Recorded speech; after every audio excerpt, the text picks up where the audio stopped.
humans, it's just Martine and welcome to another 24 in 48 reading challenge. I severely doubt that I'll get 24 hours of reading in the next 48 hours. Well, not the next 48 hours because it's only 3:30, but I'm starting at 5. Regardless, it is the start of Squash That Series and I want to earn my team all the points. So this weekend I'm going to be reading as much as possible, but I'll update you when I start. Alright, I just wanted to update you because it's 8:48 p.m. and I just finished my first book for this. So I finished The Dragon's Promise by Elizabeth Lim. That's over 400 pages, but not over 500. It's 4 pages away. So I got 100 points for my team, and then it fits the prompts pubbed 2021 or 2022 for minus 25 points from the other team, and finish a series because it's the end of a duology, minus 100 points from the other team. Ayo. I've been watching sprints tonight. The points have been fluctuating between teams. As the first day, it's been very intense. As for my 24 and 48, I'm feeling a little behind from where I was this time. Last time I did this, I'm only at 3.7 hours of reading, but I'm not quite asleep yet, so we'll see what I can do before bed.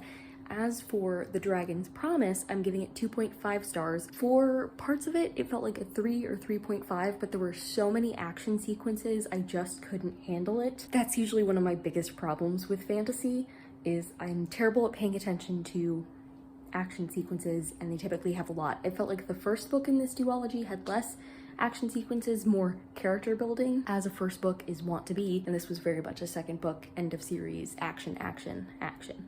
So I still had a fun time with it, but 2.5, great. I'm gonna get back to it. Which means that Kayla's team is now at 150, and she subtracted 125 from my team. So that puts us at negative 400. My night is... I just can't do it anymore. I'm sorry, Bailey. Okay, it's Sunday night and I finished my 24 and 48 successfully. I read 24 hours out of 48 hours. The reason you're only hearing from me now is not 100% my fault. Also, I'm sorry if you can hear people throwing metal poles down the... I'll get to that. So basically, yesterday, I had every intention of updating, and then the whole day, there was absolutely bumping music right outside, because it was homecoming, like the homecoming game, so there was tailgating, and my dorm room is literally right next to where they were tailgating, so the music was like pumped all the way up. Like I could hear specific lyrics through my window. My window was shaking, like vibrating. So it was very loud.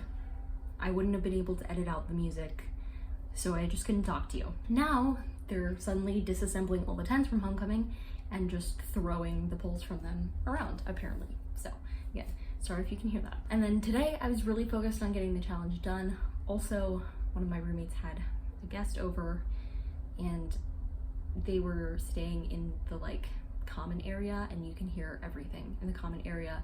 And so I was like, she's gonna hear me vlogging if I do. So then I just felt self-conscious.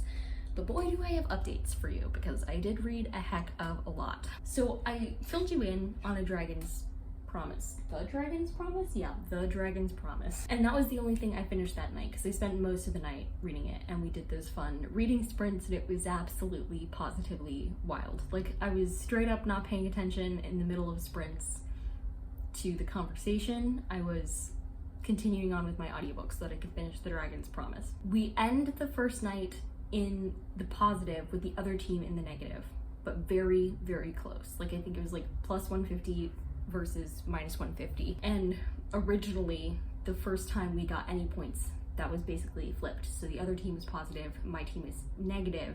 So we managed to reverse that by the end of the night. So we go into the next day. I'm flipping between books. The first book I finish is A Gathering of Gargoyles, which I'll be reviewing in a different vlog. But since it's under 400 pages, it only earned my team 50 points. But then this is part of the series I started the most recently, so that was minus 25 points to the other team. Then I spend pretty much the rest of the day listening to Seasonal Fears by Shauna Maguire, which is the companion novel to Middle Game. I ended up giving this book 4 stars. I really, really enjoyed it. And as I told the people in my team chat who were asking for reviews, basically, I felt like the objective of the characters was a lot clearer in this book compared to Middle Game, and it was easier to follow, even though it was still like wildly creative and took a while to wrap my head around the whole concept of it. But compared to Middle Game, especially all the timeline jumps in Middle Game and the perspective shifts in Middle Game, we were following less perspectives. It was a singular timeline, so it was a lot less confusing that way, but I still rated it as lower. I gave Middle Game 5 stars. It was like a 4.75, but looking back on it, it was more of a 5 stars. I was just being weirdly picky because I always remember that book with fondness. After reading it, I bought myself a physical copy of a book. I did a project where I involved quotes from it, so like I loved Middle Game. And this one I really liked, but one of the things I really loved about Middle Game is all the passages about being a twin and the twin experience, which is something that I'm always obsessed with when Shauna Maguire writes, because Shauna Maguire writes that so well and so beautifully. All of Shauna Maguire's writing is beautiful. But like, I'm thinking Down Among the Sticks and Bones, right? The books, there are multiple books where Shauna Maguire's like, I'm gonna write about twins, and I eat them up. They're always my favorite Shauna Maguire books. So this book, there were twins involved and characters from Middle Game made an appearance, but the main characters were not twins. They were high school sweethearts, which was like significantly less interesting to read about, in my opinion. So I gave that 4 stars, but overall had a really good time. There's a page count on Goodreads, because I was listening to the audiobook, that says 544 pages. So I counted it for over 500 pages, got my team 200 points. I used it for sequel to a 5-star, minus 25 points from the other team. Pubbed in 2021-2022, that was minus 25, and then finish a series minus 100, because as to this date, there has been no indication that there will be another book in the series. That could always change, but I asked Bailey and Kayla, like, what's the rule here? And they said, like, if you can't find evidence that there will be another book, you can count it as finishing a series. So I counted it as finishing a series. That day, I also made substantial progress on Husband Material by Alexis Hall, but I did not finish it. I set myself up to finish it early this morning. So although I slept in a little later today because I woke up at like 4 and then had trouble getting back to sleep, it was a whole thing, I did finish Husband Material still pretty early this morning. I gave it 4 stars. I had given Boyfriend Material 4.5 stars, but not nearly as close to like a 5-star as Middle Game had been, so I didn't count it as sequel to a 5-star, because even though I had originally thought going into this readathon that I had given Boyfriend Material 5-star, I totally understand why I gave it 4.5. This is Middle Game, I did not. Why I had given it 4.75.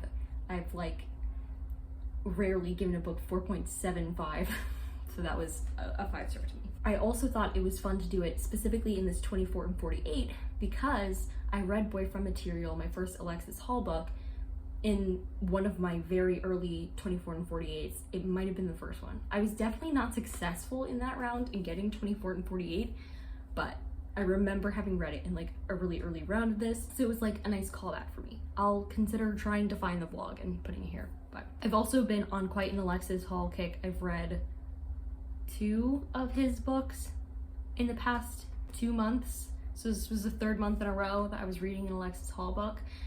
There were so many laugh out loud funny moments in this and some good quotes and stuff.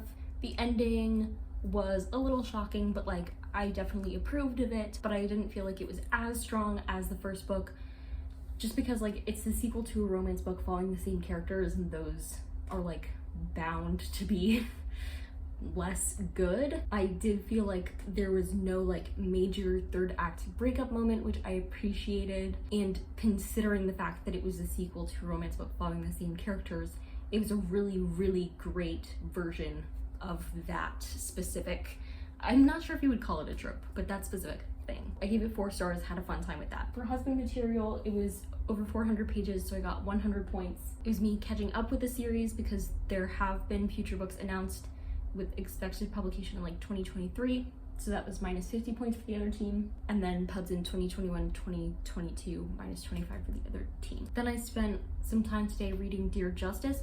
I read Dear Martin, I think in my last 24 and 48, either way, really recently. I gave that one 5 stars, this one 4 stars. I just felt like the narrative structure was like a little looser in this one, a little more all over the place, even though I think I appreciate what this one was trying to do even more than the first one. The main character in the first book still had like an incredible amount of privilege that the character in this book lacks, and so I liked having the discussions around that, but this one was just a little all over the place at times. Also, there were some things in this, so like Nick Stone, she wrote an author's note at the end.